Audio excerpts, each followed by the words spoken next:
البنات، مرحبا بكم في قناه يوميات نساء. كنتمنى كلكم تلقاكم باحوال وصحه جيده ان شاء الله. كما كتشوفوا معايا غنحضر معكم تشيز كيك، مكونات سهله وبسيطه وسريعه التحضير، وكتجي لذيذه بزاف، كيحماقوا عليها الوليدات الصغار وكذلك الكبار، وكتجي بحجم عائلي واللي دقه يحماق عليها، والاهم انها اقتصاديه. دوزوا معايا اخواتي المقادير طريقه التحضير.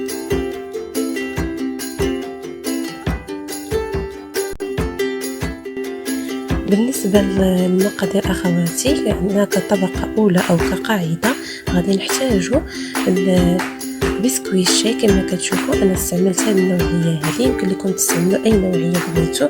هذه أخواتي فيها 24 قطعة ديال البسكوي اللي كتوزن 190 غرام. أي نوعية بغيتو تستعملوا المهم يكون بسكويت الشاي. كذلك غادي نحتاجو ديسير الكراميل،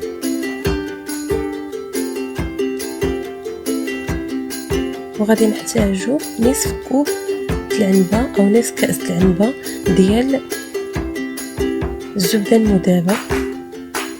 انا هذا كأس اللي عبرت به كيعدي كأس العنبة. هنايا اخواتي انا في طحانة كهربائية خديت البسكوي وقطعته بهذا الشكل كما كتشوفوا، ودابا غادي نطحنو. اللي ما بغاتش توضعوه في الطحانه يمكن لها انها توضع البسكوي في البلاستيك الغذائي وتاخذ المدلك وتبدا تمرروا عليه حتى يولي غبره. حنا محتاجين ان البسكوي يبقى غبره بهذا الشكل، هذا من الاحسن. هانتوما كما كتشوفوا كيفاش ولا معايا. إلا بغاش تستعمل طحانة كهربائية فممكن، ماشي ضروري أن تكون طحانة كهربائية باش ينجح معاها تشيز كيك. دابا ضفت ليه الزبدة المذابة وغادي نحاول ندخل ديك الزبدة مع البسكوي مزيان بهذا الشكل. ممكن أنك توضعي البسكوي في الإناء بعد ما غادي يولي لك بودر، وغادي تمجديه فقط بملعقة أو سباتولا أو حتى بيديك. انا كنحاول انني ننزل داك البسكوي يبقى ليا في الجوانب باش نضيف عليه الديسير ديالنا اللي هو ديال الكراميل.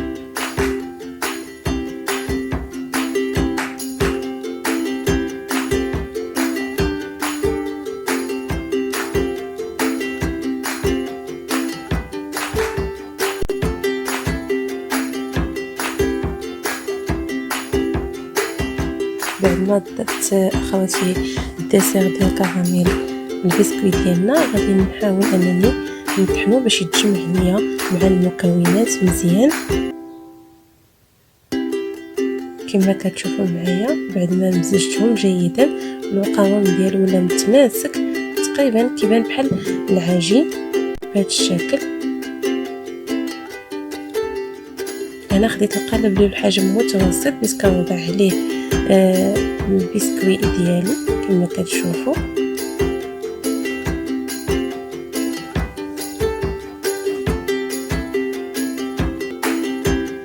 وغادي نبدا نحاول انني نتاكد ان المكونات مزوجه مع بعضها جيدا، ما كندلكش فقط انني فقط غير برؤوس الاصابع باش كنمسش، نتاكد فقط بان المكونات مزوجه مع بعضياتها جيدا. وغادي ناخذ الظهر ديال الملعقه وغادي نبدا نبسط البسكويت ديالي بهذا الشكل هذا. الظهر ديال الملعقه كيكون اسهل. هانتوما كما كتشوفوا معايا بعد ما وزعتو على هذا الشكل راه متماسك ما كيطيحش نهائيا او انه تيتفرتت. غادي نوضعو جانبا باش ندوز معكم نحضر الطبقه الثانيه. هنا اخواتي بالنسبه للطبقه الثانيه غادي نحتاجو 2 ديال فروماج مثلث، واحد علبه ديال الجبن جبلي، غادي نحتاجو 4 ديال دانينو ازرق، غادي نحتاجو كذلك هنايا عندي 2 معالق كبار ديال السكر سنيده، واحد كيس من الفاني اللي من قيمه 7.5، وعندنا هنا 4 بيضات. الى عندك بحجم كبير ممكن تستعملي 3 فقط. في الخلاط الكهربائي غادي نوضع البيض. أنا عندي 4 بيضات لأنهم بالحجم الصغير. إلا عندك الحجم الكبير غادي تكتفي فقط 3 بيضات. غنضيف كذلك سكر سنيدة أو سكر حبيبات، وغادي نضيف كيس من الفانيلا أو سكر فانيلا من قيمة 7.5 غرام. غادي نطحن الكل جيدا حتى تطلع ليا ديك الرغوة مزيان، وغادي نضيف باقي المكونات.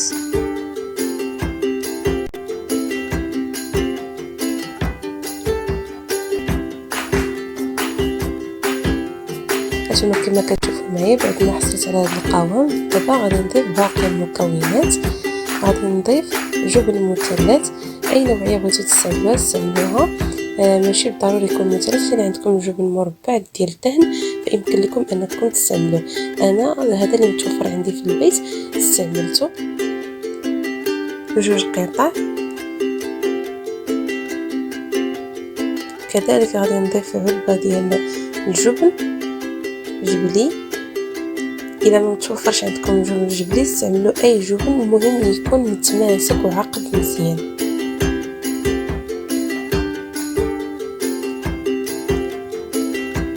الان غادي نوضع او غادي نضيف 4 علب ديال ياغورت فانيلو ازرق. انا استعملت هاد الياغورت ديال الاطفال. اللي ما متوفرش عندها هاد النوعيه هذه يمكن لها انها تعوضه بياغورت طبيعي.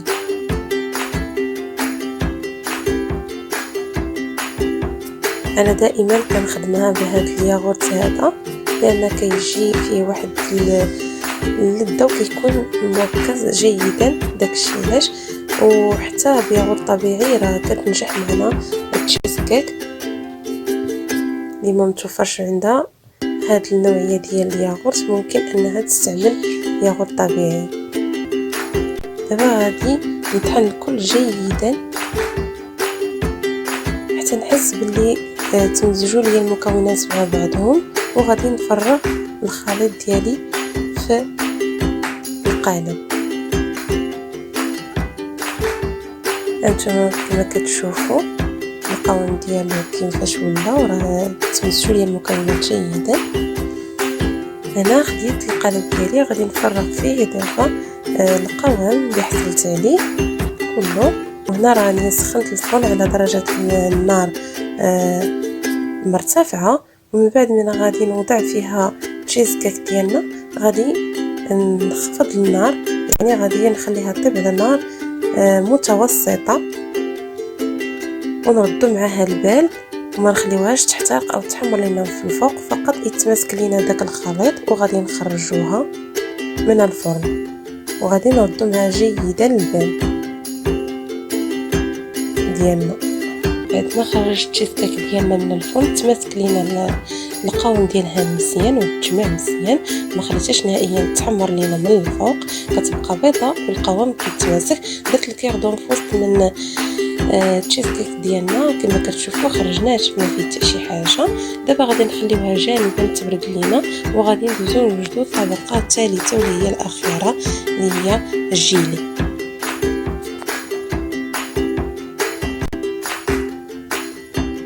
انا اخواتي غادي نحدو الطبقه الثالثه اللي هي الجيلي. انا هنا عندي الفريز، ماشي بالضروره تستعملوا نفس الفاكهه اللي استعملت انا، يعني اي نوع ديال الفاكهه عندكم ممكن انكم تستعملوه. عندي هنا تقريبا 100 غرام ديال الفريز، وعندي كاس عنده مملوء جيدا ديال الماء. عندي هنايا 2 ملاعق ونصف ديال السكر سنيده او السكر حبيبات، وكتبقى الحلاوه على حسب الذوق. هنا عندي 3 ملاعق من الدقيق الابيض، ماشي من الضروره انكم تكون عندكم النشا باش ينجح معكم الجيلي. هنا في عوض النشا استعملت الدقيق الابيض. هنا اخواتي غادي في الخلاط الكهربائي غادي نوضع الفريز او الفراوله، كذلك غادي نوضع الماء، وكذلك غادي نوضع سكر سنيده او سكر حبيبات، وغادي نوضع الدقيق الابيض. الخلاط الكهربائي كما كتشوفوا معايا اخواتي. بديت كنطحن الكل جيدا، غادي نطحنوا الكل جيدا كما كتشوفوا معايا. كيجي القوام ديالو على هذا الشكل هذا. غادي نوضعوه في الكاسرول وغادي نوضعوه فوق النار مع التحريك. ما نحيدوش يدينا من التحريك، ضروري اننا نحركو حتى يعقد لنا الخليط مزيان. عاد غادي نحيدوه من فوق النار، ضروري اننا نبداو نحركو حتى يعقد لنا. هنا كما كتشوفوا من بعد ما عقد ليا الجيلي جا على هذا الشكل هذا، كيجي القوام ديالو ثقيل كما كتشوفوا معايا بهذا الشكل هذا. مباشره غادي نفرغوه من فوق تشيز كيك اللي هي دافيه بهذا الشكل هذا.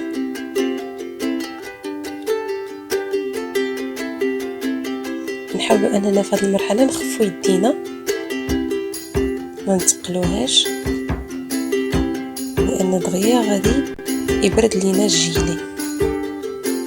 ودابا غادي نبداو نبسطو على هذا الشكل هذا، نوزعوه بشكل متساوي على التشيز كيك ديالنا.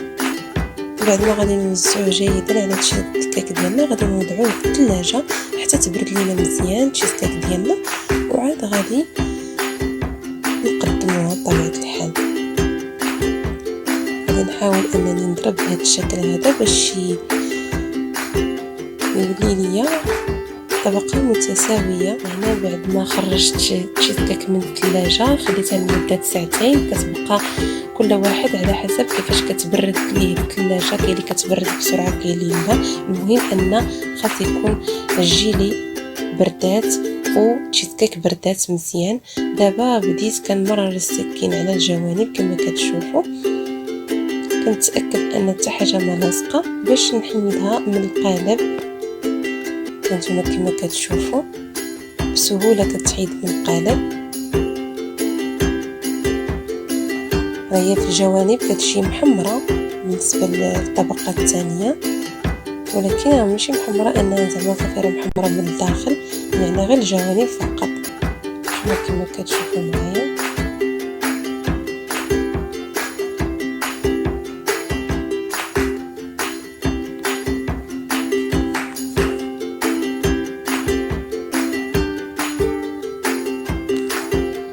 جربوها وردوا عليا في التعليق، راه كتجي لذيذه ما تشبعوش منها نهائيا، وكتعجب الوليدات الصغار يحماقوا عليها.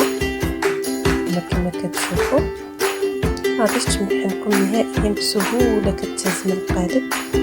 هانتوما كما كتشوفوا الطبقات ثلاثه كيجيو متماسكين، ما تخافوش نهائيا انها تشتت لكم او انها ديفورما او شي حاجه، يعني كتبقى متماسكه مزيان. كيجي الشكل ديالها على كما كتشوفوا تشيز كيك ديالنا كيفاش جات من الداخل، كيجي القوام ديالها متماسك والشكل ديالها رائع.